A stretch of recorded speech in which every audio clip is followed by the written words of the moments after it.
Alam nyo ba? Merong isang tao na nakaligtas sa dalawang magkasunod na pagsabog ng atomic bomb. Halika samahan niyo ko. Alamin natin ang kwento niya. Ang Hiroshima, isang lungsod na puno ng buhay at pangarap, ay nakatayo sa liwanag ng umaga. Ang mga tao ay nagmamadali sa kanila mga gawain. Ang mga bata ay naglalaro sa mga lansangan. At ang hangin ay puno ng sigla at pag-asa. Sa gitna ng lahat ng ito ay si Tsutomu Yamaguchi, isang batang inhenyero na puno ng pangarap para sa kanyang sarili at sa kanyang pamilya. Siya ay nasa Hiroshima para sa isang business trip, at hindi niya alam na ang kanyang buhay ay malapit ng magbago magpakailanman.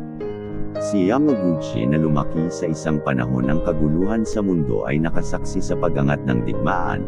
Ang kanyang puso ay napuno ng takot at pangamba habang nakikita niya ang mapanirang kapangyarihan ng digmaan na unti-unting lumalapit sa kanyang minamahal na bayan. Ngunit sa kabila ng lahat ng ito, nanatili siyang matatag at determinado na protektahan ang kanyang pamilya at magtrabaho para sa isang mas magandang kinabukasan. Ang kanyang trabaho sa Mitsubishi Shipbuilding ay nagdala sa kanya sa Hiroshima, isang lungsod na puno ng kasaysayan at kultura. Habang naglalakad sa isang lansangan ng Hiroshima, naramdaman niya ang isang kakaibang pakiramdam ng foreboding, isang animo na pipintong panganib na bumabalot sa kanyang puso. Hindi niya alam na ang kanyang mga takot ay malapit ng maging isang bangungot na katotohanan.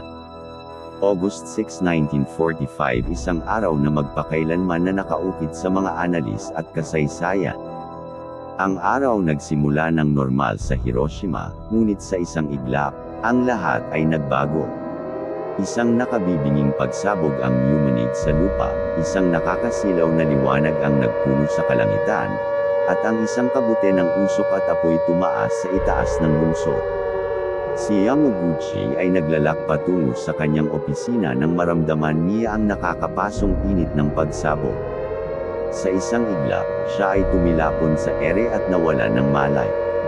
Nang magkamalay siya, ang mundo ay naging isang impyerno. Ang mga gusali ay gumuho, ang apoy ay tumutupok sa lahat ng direksyon, at ang hangin ay puno ng hiyaw ng mga nasugatan at namamatay.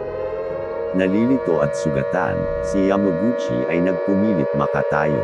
Ang kanyang katawan ay puno ng paso at sugat, ngunit ang kanyang kalooban ay nanatiling matatag. Kailangan niyang mabuhay. Kailangan niyang makita ang kanyang pamilya. Sa gitna ng kaguluhan, sinimulan niya ang kanyang mapanganib na paglalakbay palabas ang nasusunog na lungsod. Ang paglalakbay palabas ng Hiroshima ay isang bangungot. Ang mga lansangan ay puno ng mga labi at bangkay, at ang hangin at makapal sa usok at alikabok. Si Yamaguchi, nasugatan at nanghihina, ay nagpumilit na magpatuloy. Ang kanyang pag-iisip ay nakatuon sa kanyang pamilya. Ang bawat hakbang ay isang pagsubok ng kanyang kalooban, ngunit hindi siya sumuko. Sa wakas, pagkatapos ng isang tila walang katapusang paglalakbay, naabot niya ang outskirts ng lungsod. Doon, nakasakay siya ng tren patungo sa kanyang bayan sa Nagasaki, na umamasang makikita ang kanyang pamilya at makahanap ng kanlungan. Ang paglalakbay ay mahaba at mahirap, ay si Yamaguchi ay patuloy na pinahihirapan ng sakit ng kanyang mga sugat at ang trauma ng kanyang naranasan. Nang makarating siya sa Nagasaki, laking gulat niya nang makita ang kanyang bayan na halos hindi nasira. Ang kanyang pamilya ay ligtas, at ang kaginhawahan na kanyang nararamdaman ay hindi maipaliwanag. Ngunit ang kanyang kagalakan ay maikli ang buhay.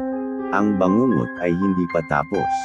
Ang digmaan, na akala niya ay naiwanan niya sa Hiroshima, ay malapit nang sumunod sa kanya sa Nagasaki. Ika-9 ng Agosto taong 1945, 3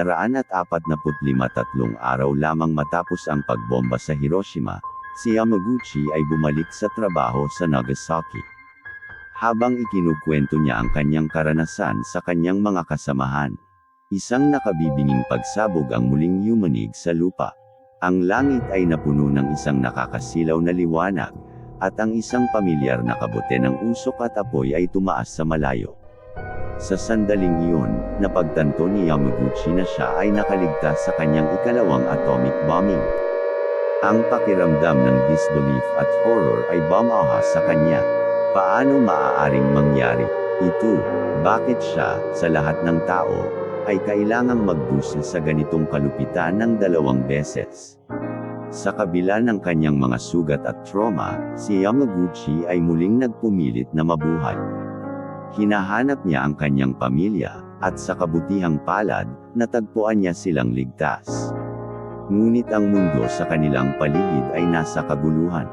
Ang digmaan, na nagdala ng labis na sakit at pagdurusa, ay sa wakas ay tapos na, ngunit ang mga sugat na iniwan nito ay malalim at magtatagal. Ang mga sumusunod na taon ay isang pakikibaka para kay Yamaguchi. Ang pisikal at emosyonal na mga peklat ng kanyang mga karanasan ay malalim.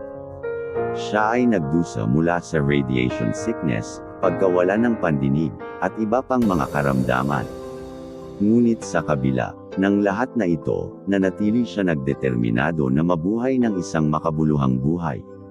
Si Yamaguchi ay nagtrabaho ng gusto upang itaguyod ang kapayapaan at nuclear disarmament. The reason I hate the atomic bomb is because of what it does to people's dignity. I cannot understand why the world cannot understand the agony of nuclear bombs. How can they continue to develop these weapons? Ibinahagi niya ang kanyang kwento sa mundo, umaasa na ang kanyang karanasan ay magsisilbing babala tungkol sa mga kakilakilabot ang digmaan at ang kahalagahan ng pag-iwas sa mga sandatang nuclear. Ang kanyang mensahe ay simple ngunit makapanagyarihan, hindi na dapat maranasan ng sinuman ang aking pinagdaanan. Ang kanyang mga salita ay umaalingaw-ngaw sa buong mundo, na nagbibigay inspirasyon sa milyon-milyong na magtrabaho para sa isang mas mapayapa at makatarungang mundo. Si Yamaguchi ay naging isang simbolo ng katatagan ng tao at pag-asa para sa isang mundo na walang mga sandatang nuclear. Ang kanyang kwento ay nagpapaalala sa atin na kahit nasa gitna ng hindi maisip na trahedyo, ang diwa ng tao ay maaaring mabuhay at umunlad. Ang kanyang pamana ay nabubuhay sa pamamagitan ng gawain ng mga organisasyon at individual sa buong mundo na nakatuon sa pag-promote ng kapayapaan at nuclear disarmament. Ang kanya nagkwento ay nagsisilbing isang makapangyarihang paalala ng kahalagahan ng pakikiramay, pag-unawa, at pakikipag-usap sa pagitan ng mga kultura. Si Yamaguchi ay naging isang boses para sa mga biktima ng Hiroshima at Nagasaki, at para sa lahat ng mga biktima ng digmaan. Ang kanyang mensahe ay isang panawagan para sa pagkakaisa, pakikipagtulungan, at isang pangako sa isang hinaharap kung saan ang digmaan ay hindi na isang opsyon. Si Tsutomu Yamaguchi ay namatay noong 2010 sa edad na 73. Nabuhay siya ng isang mahaba at makabuluhang buhay, na nag-iiwan ng isang pamana ng kapayapaan at pag-asa para sa mga susunod na henerasyon. Ang kanyang kwento ay isang testamento sa katatagan ng espiritu ng tao at ng kapangyarihan ng pagpapatawad. Kahit na nahaharap sa hindi maisip na trahedya, pinili ni Yamaguchi na yakapin ang buhay at gamitin ang kanyang karanasan upang gumawa ng pagbabago sa mundo. Ang kanyang kwento ay nagpapaalala sa atin na bawat isa sa atin ay may kakayahang gumawa ng pagkakaiba at ang bawat tinig ay mahalaga sa paglaban para sa isang mas mahusay na hinaharap. Habang ginugunita natin ang buhay ni Tsutomu Yamaguchi, alalahanin natin ang kanyang mensahe ng kapayapaan, pag-asa, at ang kahalagahan ng pagtatrabaho ng sama-sama upang lumikha ng isang mundo na walang mga sandatang nuclear. Ang kanyang kwento ay isang inspirasyon sa ating lahat, at ang kanyang pamana ay patuloy na magbibigay liwanag sa daan patungo sa isang mas maliwanag na hinaharap. Kung nag-enjoy ka sa kwento natin ngayon ka-story, paki-comment mo naman ng more. Makikisuyo din ako sa inyo mga ka-story, paki-share and follow nyo naman ang page natin. Maraming salamat po. Mabuhay kayo hanggang gusto nyo. Hehe.